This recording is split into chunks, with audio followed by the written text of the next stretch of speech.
Welcome back, guys, to the Great Ace Attorney 2 Resolve, where last episode we took on our second summation examination of the trial, learning about the secret test the ultimate gas company uses to determine gas thievery by other bogus companies, and the effects of blowing too hard into a gas pipe, as we came up with an alternate way the poison could have entered William Shakespeare, leading to 3 votes changing to not guilty. We then argue with the foreman to get him to change his mind, reminding him of testimony from Sosuke Natsume that related to the gas of the Garada residence to overturn the verdict once again, as the judge now asked Shakespeare, "What say you in response to the various revelations made during the summation examination?" "So God mend me, I do solemnly swear, I recall aught of either, the lamp or the pipe." "Your handprints have made a tiny mess all over the wall there. How do you explain that, eh?" "I am done with this. The dignity of this great courtroom has been sullied enough already. Juror number 5. Who, me? As I went to some pains to point out already, a print from the self-professed detective's toy has no place in a British court of law. As such, whether or not this man did indeed stand before the gas lamp with his hands against the wall remains, at this time, unestablished conjecture. You would all do well to remember that." Objection! But the prosecution must concede that it would be extremely simple to verify. Just order the mouth of the gas pipe feeding that lamp in Mr. Shakespeare's room to be examined. If there are traces of poison there. Objection! What appears to be extremely simple is my Nipponese friend's mind. You will recall that in order to check for the presence of poison in the tea, some remnants of tea were required. Yes. Therefore, it shouldn't be beyond your wit to imagine that even if poison were to have been spread on the pipe, it would have been completely evaporated by now, making any analysis impossible. I didn't figure that. In any case, counsel, I failed to see what could possibly have motivated the man to do as you describe. Why on earth would this fellow have wanted to blow air into the gas pipework where he lived? There's only one possibility that I can think of, and that is to use the leaking gas to commit murder. Order! Order! Counsel! Precisely whose life do you propose this man was plotting to end? The answer couldn't be simpler, now we've unraveled the mystery this far. Mr. Shakespeare wanted to end the life of... yeah, pretty much. Take that! If a gas lamp were to go out, it would be noticed immediately, of course. But a gas stove, on the other hand, could be silently extinguished by the killer without anyone noticing. I live around those parts myself, so I know what it's like. I can tell you, trying to sleep without the stove lit is pretty much suicide. You freeze to death in no time. Mr. Garadep, the landlord, has a large fireplace in his part of the residence on the top floor. In other words, it wasn't the landlord, but a fellow lodger whose life Mr. Shakespeare was trying to end. Outrageous! I'm talking, of course, about the defendant. Mr. Natsume isn't the villain in this case. He's the victim this man was trying to murder. Oh, good gracious! Objection! And the accused is actually the aggrieved. Interesting. However, the fundamental facts of the case remain unchanged.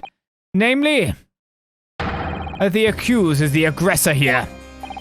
What? How can you still claim that? Let us indulge your fancies for a moment and assume that there was indeed poison on the mouth of the gas pipe. The question that then arises is who put it there? Who did put it there? The only logical conclusion is that the person responsible was aware of this man's trickery with the gas supply and his intent to kill. Yes, that would indeed seem logical. If the assailant were unaware, how would he or she have known to lace the end of the gas pipe with poison? So now we must ask, how could anyone have known of Mr. Shakespeare's murderous designs? You mean to suggest?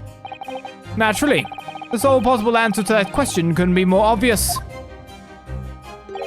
Only the man whose life was being threatened could possibly have known. What? In other words, the person who put the poison on the gas pipe in what was a clear retaliatory attack can only have been the accused, Mr. Soseki Natsume. Ah! Whatever Mr. William Shakespeare may or may not have contrived to do, he was nevertheless the victim of a potentially lethal poison attack. And the only person who could possibly have perpetrated that attack is the accused, Mr. Natsume. A defense counsel's theorizing has failed to avert suspicion from the accused. Far from it. In fact, now that a clear motive for the poisoning has been successfully established, well, that suspicion is greater than ever. Would you not agree, my Nipponese friend? Ah! Ah!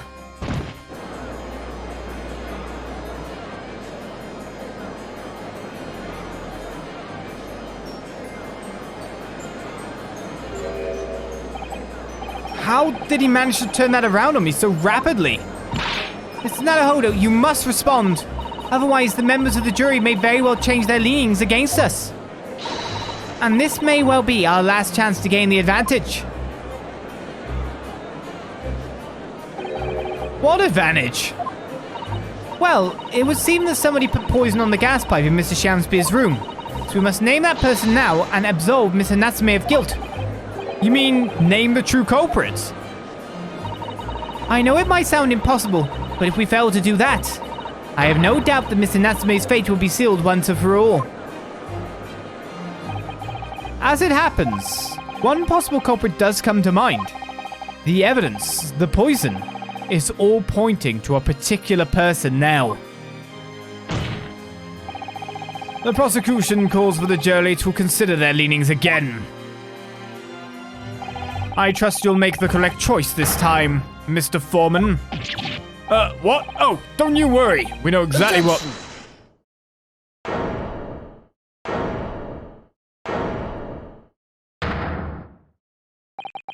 There is one other person who I believe could have been involved in all of this.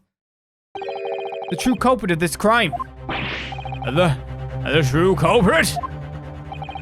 A term found only in second-rate novels featuring third-rate great detectives, my Nipponese friend. But why not?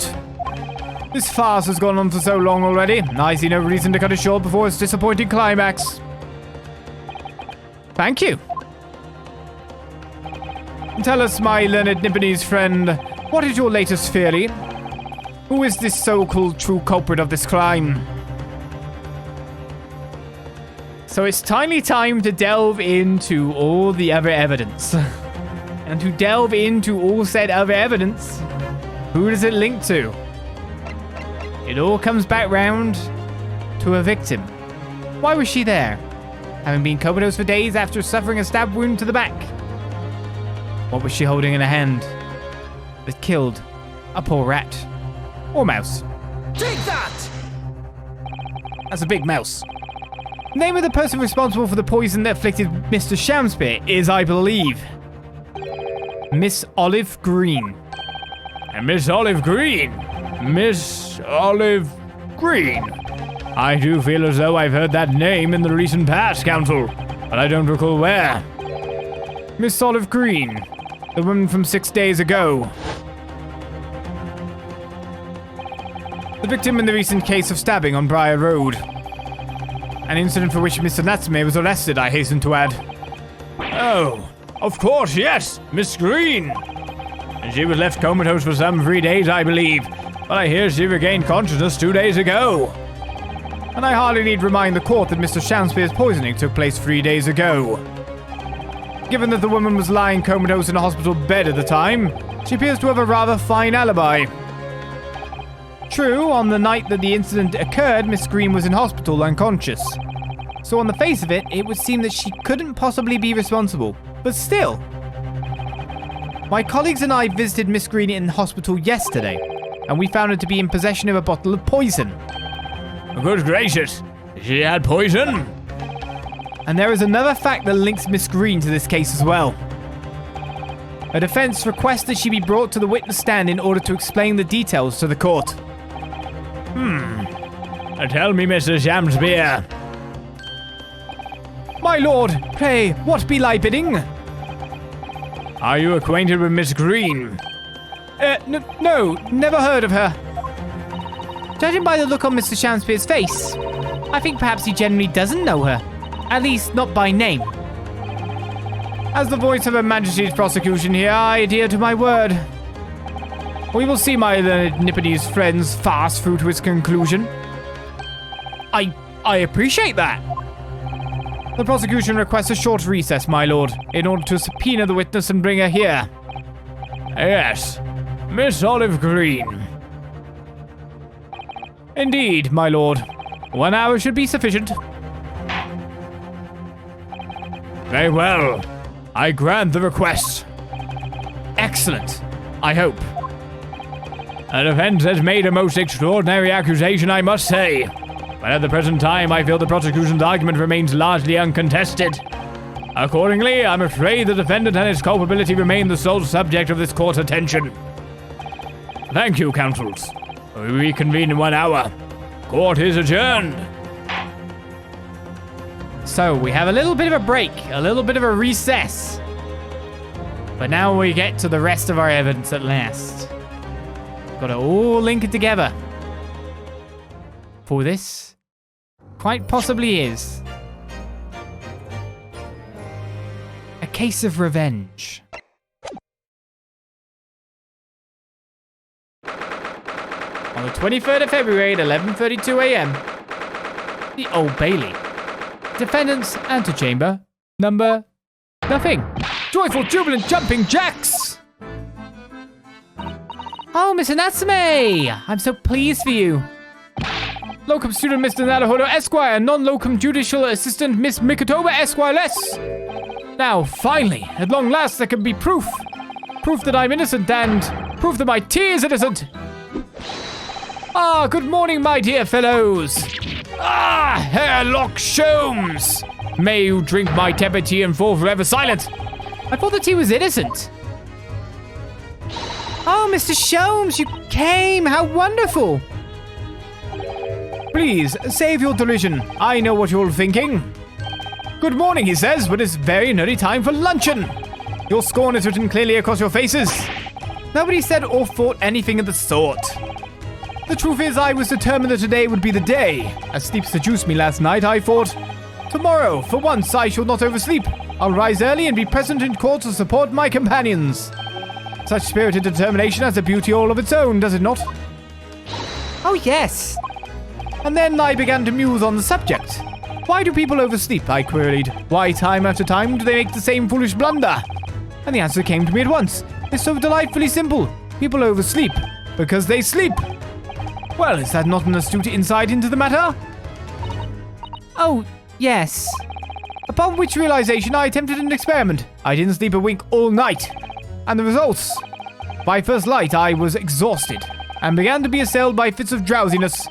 Shocking. And so, the conclusion of last night's experiment is this. A good night's sleep is quite simply essential. Yes, I think most of us probably knew that already. Whatever presuppose, I prove by experimentation. That, my dear fellow, is the scientific method.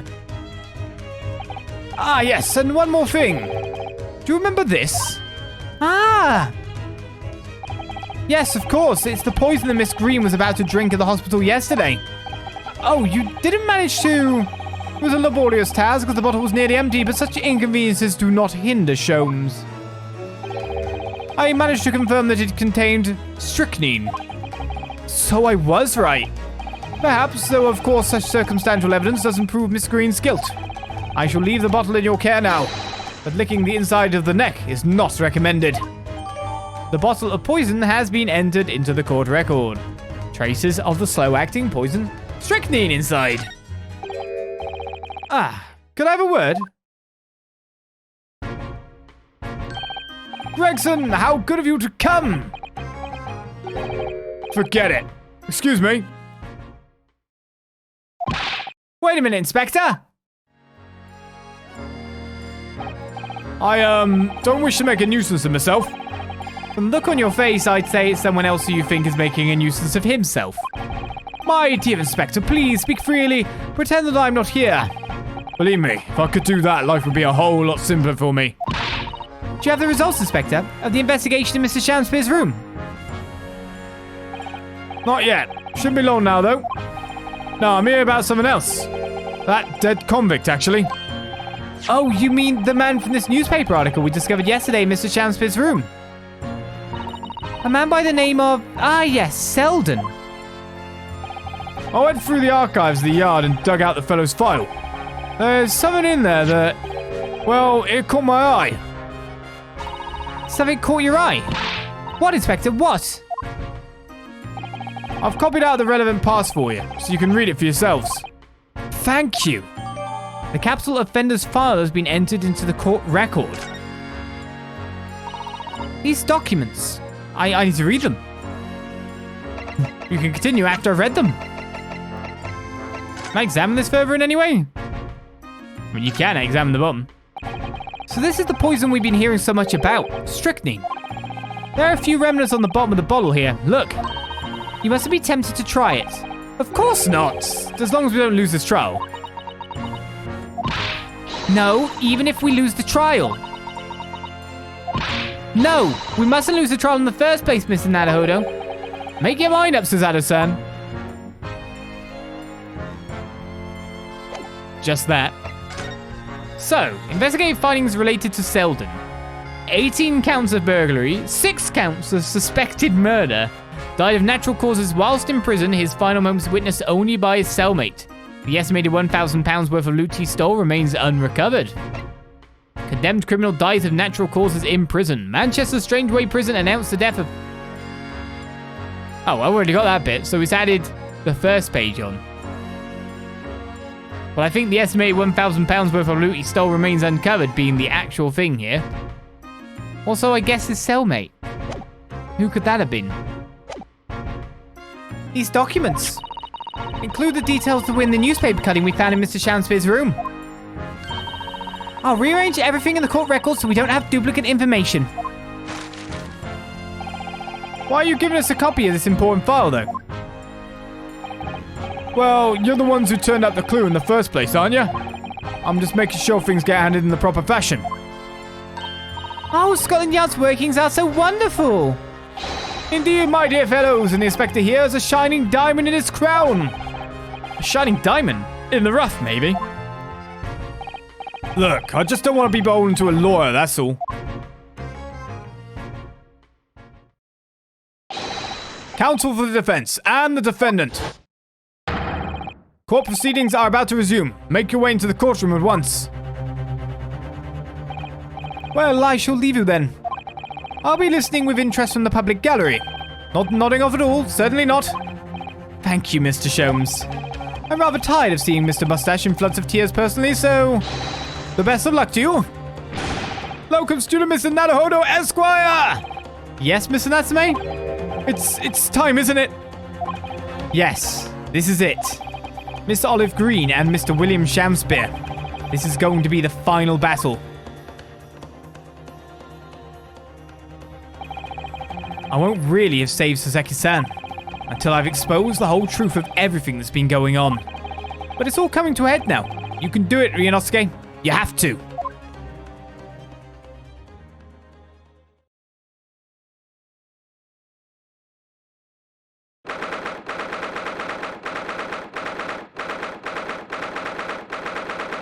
And so we return to the Old Bailey courtroom.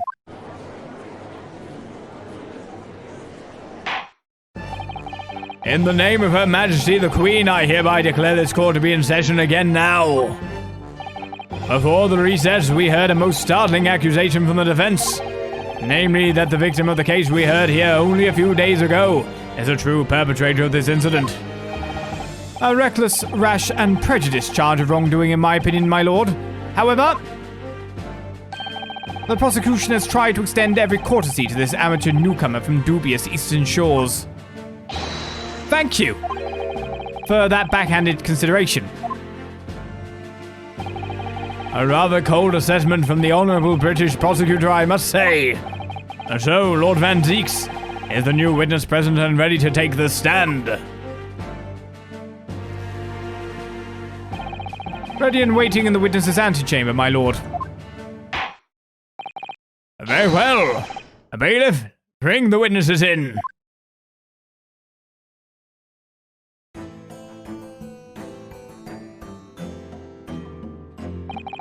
Witnesses, state your names and occupations for the court, please. William Shamspeare, my liege. For mine occupation, I can say only that I be a tragic victim to be pitied. Currently unemployed, in other words. I'm Olive Green. I'm a fledgling artist. Well, no. Not a fledgling, really. A hopeless failure who's too weak-spirited to admit she has no talent, I suppose. Also currently unemployed, in other words. What a connery. Mr. Shamspeare. My lord, I am thy humble servant. I'm afraid that you are no longer merely the victim in this affair. The possibility has been raised that you are in fact the assailant, intent on taking the life of your fellow lodger. The part you have played in this whole business will be thoroughly scrutinized, I assure you. I would for naught else, my lord. And Miss Green. Yes? You are aware of the reason you have been summoned to this courtroom today, I presume? Yes, the officer did explain. He said I poisoned this ridiculous buffoon. And do you accept the charge, Miss Green? I don't know anything about any poisoning. And I don't know anything about this man.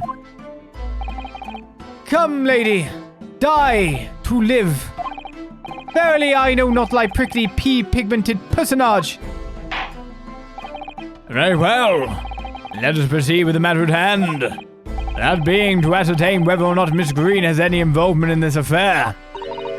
It's all very strange. Very strange indeed. Why would you suspect me? I barely ever go to the East End anyway. It so happens that I passed by that neighborhood 6 days ago, that's all. And on the night that this man was poisoned, I was still in hospital, fighting for my life. Yes, having been unfortunately caught up in the incident on the street outside the Garadeb household. An incident that rendered you unconscious for some 3 days. I was struck in the middle of my back by a knife through no fault of my own, and now I'm under suspicion. What other irrelevant things might I be suspected of? It's all very disturbing. Your energies may be better spent worrying about random knife attacks, I feel, Miss Green.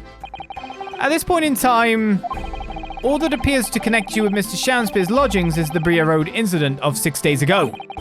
That's why we would like you to testify formally now about exactly what happened.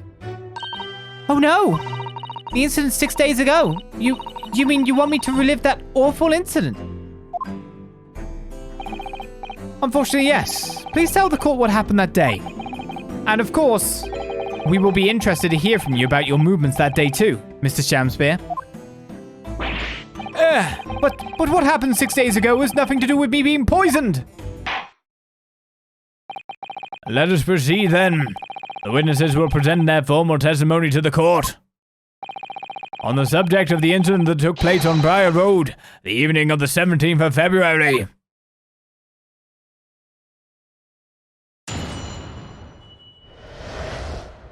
The evening of 17th of February.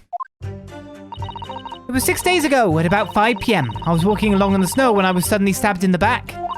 Coincidentally, it happened to be just outside the house where the men in this case have their lodgings. I was at the tavern on the eve of which thou speakest, where I had bespoke my supper. It was the first time I'd been in the area. I had a little matter to attend to, that's all. Anyway, I was admitted straight to hospital, so I knew nothing about all of this business.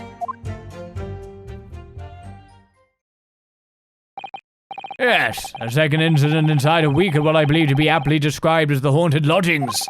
One can only presume this is a most unfortunate coincidence. Meanwhile, you say you were not in your room, Mr. Shamspeare. And 'twas the following morn when I did awaken that I learned of the dire events. Marry, what a commotion did the officers of the law make on the floor above mine! When Sozaki-san was arrested on suspicion of attempted murder. As suspected, there's nothing connecting these two witnesses but happenstance. It's true, it does seem as though they're unrelated at first glance, but I'm not so sure. There's something lurking in the shadows here. I feel certain of it. And this is my one and only chance to expose it. Counsel, you may now cross-examine these two witnesses if you wish. Yes, my lord.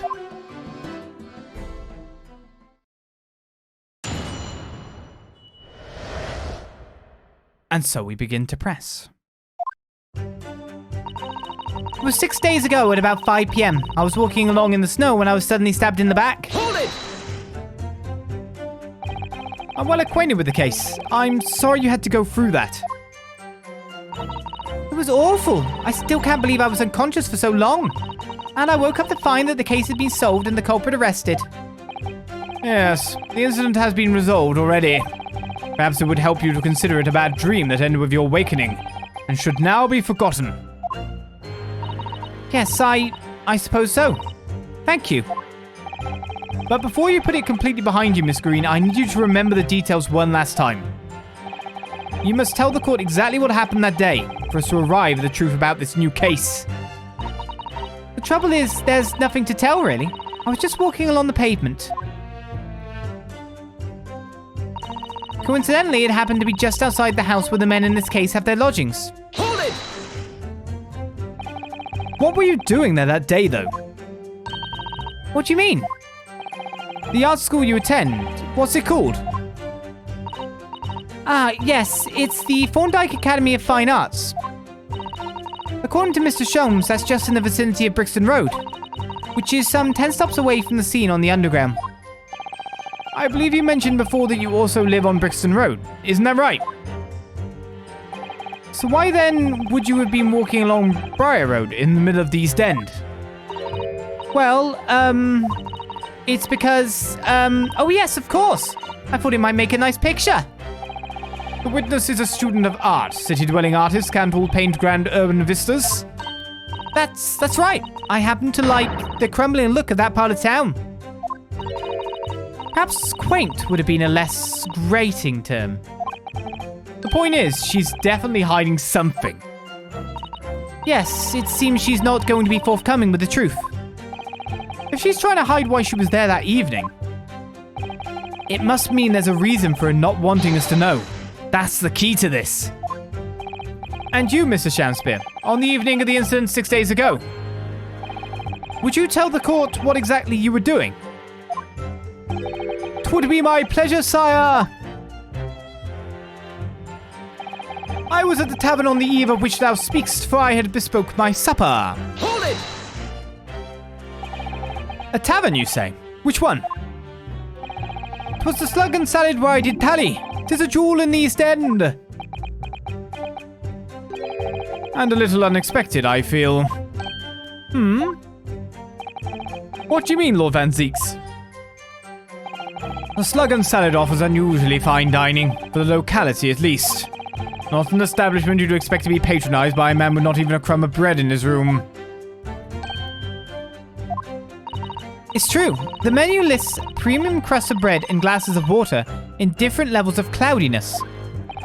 I would have expected Grub's Grubbery in the local vicinity to be more appropriate for your means. Watery soup and mushy peas, or rather, soupy water and pea-like mush. All equally appetizing. I just wanted to try some water in a different pub for once. What's wrong with that? How different can water really be? Or perhaps there's a more plausible explanation. A specific reason why he had to go to that particular establishment. Agreed. The fact that on that day of all days he dined at a place he wouldn't normally, it does stand out. So Mr. Shanspere's own actions on the day of the incident 6 days ago was slightly suspicious. I wonder if we have some evidence that can explain those actions.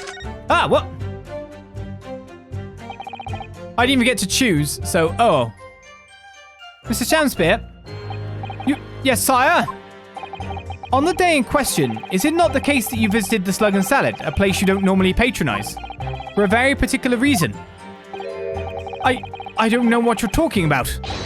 Pray, if thou hast some purpose, speakst. Very well, I will present the court with evidence. I'm getting a penalty. Evidence that explains why you had to be at the Slug and Salad that day. Namely, now I'm getting this penalty by completing another accident because I thought I was advancing a text box and it was going to get me to present it to the statement from the, the normal thing. This doesn't count. I don't even have anything to present, so I can't even get out of this. I've got to present my armband. Take that! Oh, good Horatio. There are more things in heaven and earth than are dreamt of in your philosophy. Horatio? I believe it's a line from Shakespeare's play Hamlet, Mr. Naruhodo. Be it a line from the great Shakespeare or from this Mr. Shamspeare, the message is the same. My learned Nipponese friend is wide of the mark. Well, that's rude. Hardly surprising, given this witness's obtuse literary quotes. I do wonder if there isn't perhaps some evidence that would explain why it was the slug and salad he visited. I think we have discussed this issue enough. Let's return to the witness's testimony, please. Gladly, I would thy bidding do, Horatio.